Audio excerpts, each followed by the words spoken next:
kemajuan usahanya, pria yang berikut ini rela melakukan pesugihan.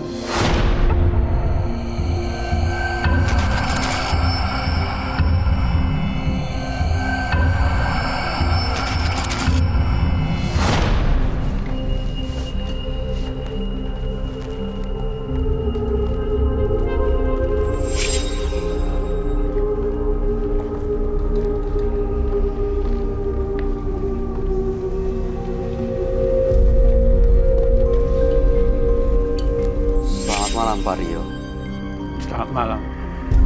Selamat malam, Pak. Bapak, apa yang mau Bapak ceritakan ke kami, Pak? Dulu saya mengambil pesugihan dari gunung. Terus ada lagi saya ambil dari orang dari. Memang pada saat itu omset saya di Jakarta Fair itu bukan stand snack counter itu bisa sampai dapat profit bersih 100 juta 38 hari, paling sedikit 70 juta gitu. Tapi saya tidak terlalu serius untuk itu gitu. Belakangan yang dari itu saya lihat gelagaknya lain. Jadi saya menjaga jarak. Sepertinya dia tidak senang. Akhirnya saya anjlok, saya pendek cerita. Saya sekarang nggak punya apa-apa. Yang paling sakit, kalau tidak salah 2016, saya berjualan, saya buka usaha. Itu anak angkat saya nggak ada sakit, datang dari pesantren bantuin saya, akhirnya meninggal. Apakah meninggal? Masuk rumah sakit, dioperasi sempat. Jadi waktu masuk ke rumah sakit itu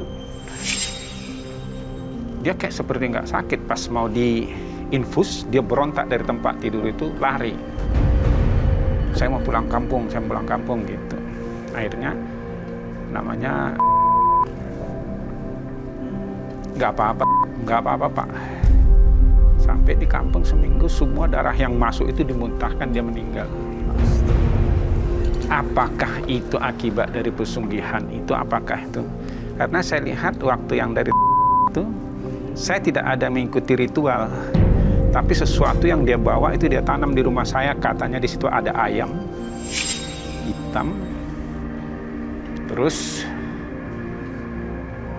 saya perhati karena dia pernah menipu saya, tapi saya diam. Bapak tahu? Terbukti maksudnya? Iya, dibilang ada usaha mau kolam gini. Termasuk uang anak angkat saya ini nggak banyak sih, 5 juta. Nah, terus waktu itu dia bilang, oh ini usaha kita ini. Tapi saya lihat dia sama temannya itu main mata, langsung saya berpikir pada saat itu mau mengasih modal lagi. Dia telepon begitu sampai saya di rumah, oh saya nggak ada duit, karena orang yang ditipu itu satu mobil, numpang di mobil saya, bercerita bahwasannya dia juga korban. Nah jadi yang saya tanya, saya pikir saya yang masang pesugihan apa dia mempesugihan saya gitu. Jadi saya tanda tanya terus. Setelah beberapa tahun ini badan saya itu nggak enak, dan memang bukan ke situ aja. Ini maaf, saya banyak nanya ke orang gitu kan. Beberapa hari yang lalu saya mimpi, saya nggak pernah mimpi seperti saya mau dipatok ular, ularnya kuning.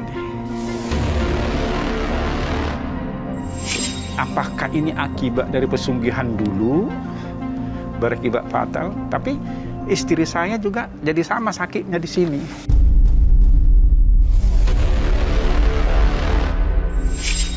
Kayak saya sekarang. Istri? Ini Bapak sekarang sakit ini? Tapi kata dokter katanya asam urat. Tapi yang anehnya kenapa harus bersamaan penyakit itu bentuknya sama istri saya.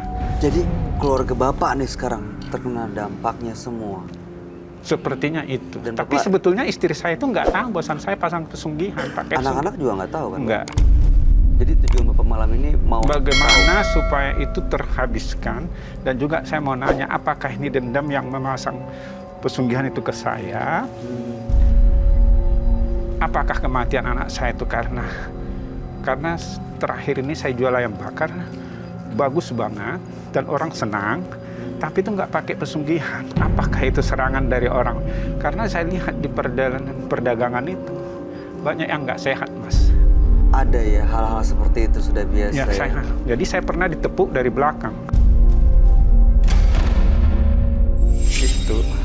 Terus sampai akhirnya saya tutup. Tapi akhirnya dia juga bangkrut, tutup gitu. Nah, cuman terakhir ini saya ulangi lagi kesalahan itu. Pergi lagi saya ke daerah. Tapi semua itu, dulu saya kirim surat ke Padepokan. Saya dikirimi keris, saya dikirimi semar, saya dikirim apa itu yang kayak apa itu yang di wayang itu, untuk yang rumahnya kayak gini gitu, wayang, yang kalau wayang penutup gunungan pembuka. wayang. Nah, itu semua saya buang, sama yang dari saya buang ke kali. Oh, Jadi semua batu apa semua saya buang terus. itu sebelum kejadian apa-apa dengan keluarga? Iya. Oke, baik. Bapak, Terus mudah-mudahan malam ini Bapak simpan dulu ceritanya. Nanti sebaiknya Bapak ceritakan semuanya langsung pada sahabat kami. Dan mudah-mudahan Bapak bisa mendapatkan jawaban dari apa yang selama ini menjadi pertanyaan dalam benak Bapak. ya. Kami akan mengundang sahabat kami. Dia adalah seorang indigo. Kami persilahkan, Roy Kiyoshi. Sebelumnya, tim Mata Batin sudah memberikan tanggal lahir dan nomor rumah partisipan kepada Roy Kiyoshi. Dengan mata batinnya, Roy akan membaca berdasarkan angka yang kami berikan. Rio, terlahir tanggal 26 Maret 1958. Tinggal di rumah bernomor 34. Sosok yang tenang dan disegani. Namun perbuatan di masa lalunya membuat Rio menjadi sulit berpikir positif.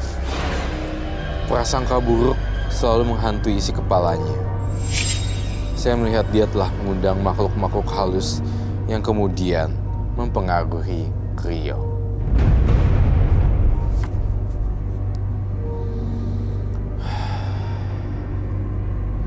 Saya melihat di kepala saya ada jin yang mempengaruhi dia dan meminta tumbal.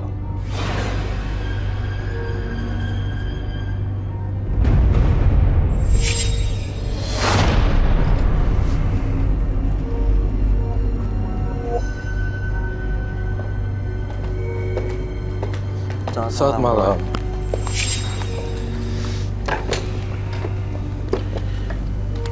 Baik. Bapak Rio, Iya. 26 Maret 1958 dan nomor rumah 34. Bapak Rio melakukan pesugihan, tapi telah membuang jimat-jimat yang pernah didapat.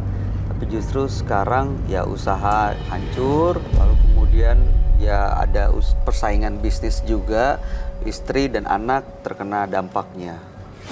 Sakit begitu ya. Belum tahu itu karena pesugihan yang sudah dibuang jimat-jimatnya atau apa.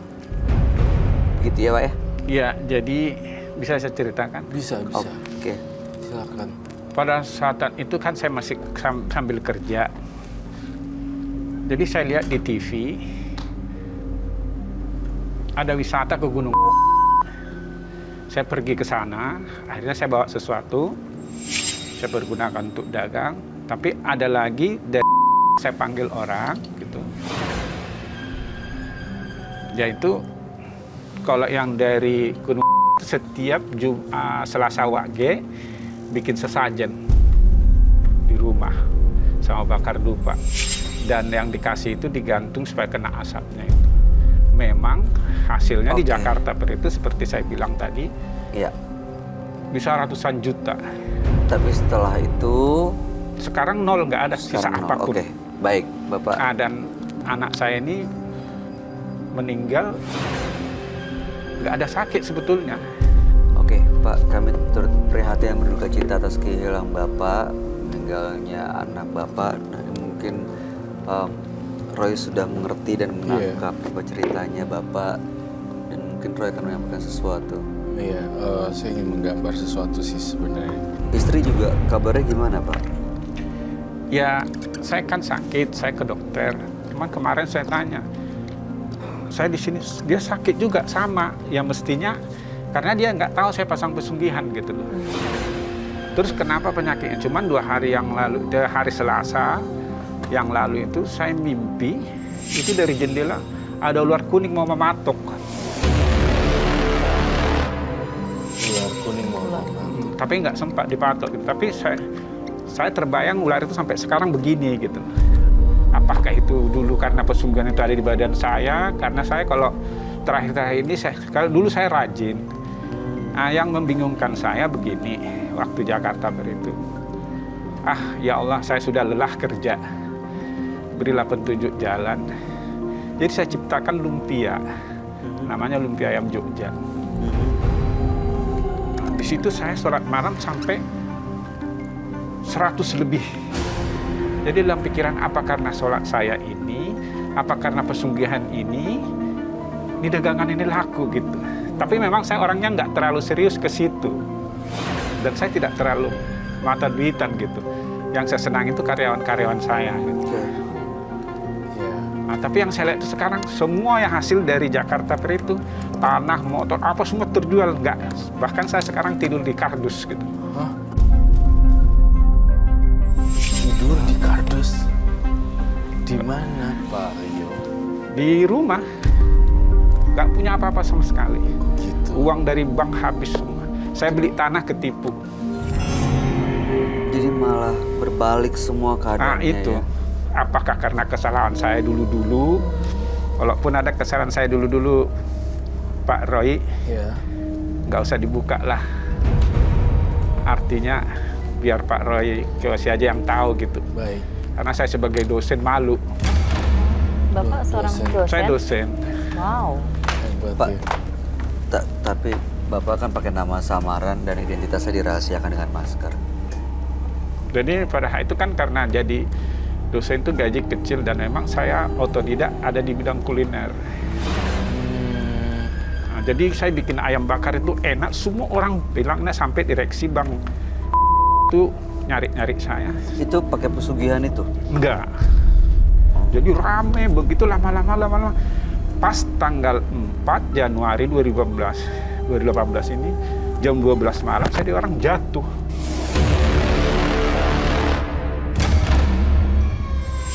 Apa itu? Saya tiba-tiba kayak ada apa gitu. Saya jatuh. Di rumah? Enggak, di tempat dagangan. Sejak itu sampai sekarang saya nggak bisa ngapa-ngapain.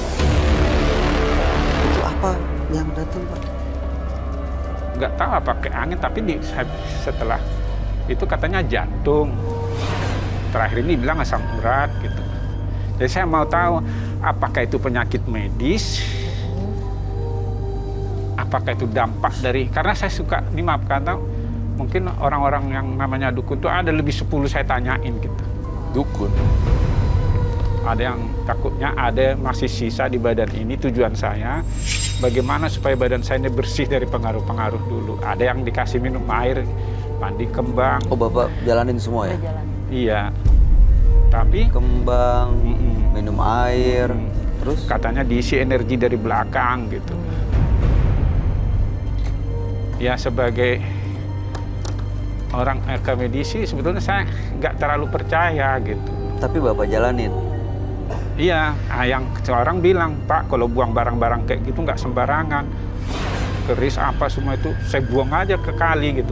Buang ke kali? Sama yang dari gunung itu saya buang ke kali semua. Ada, pokoknya yang berbentuk-berbentuk seperti itu saya buang semua.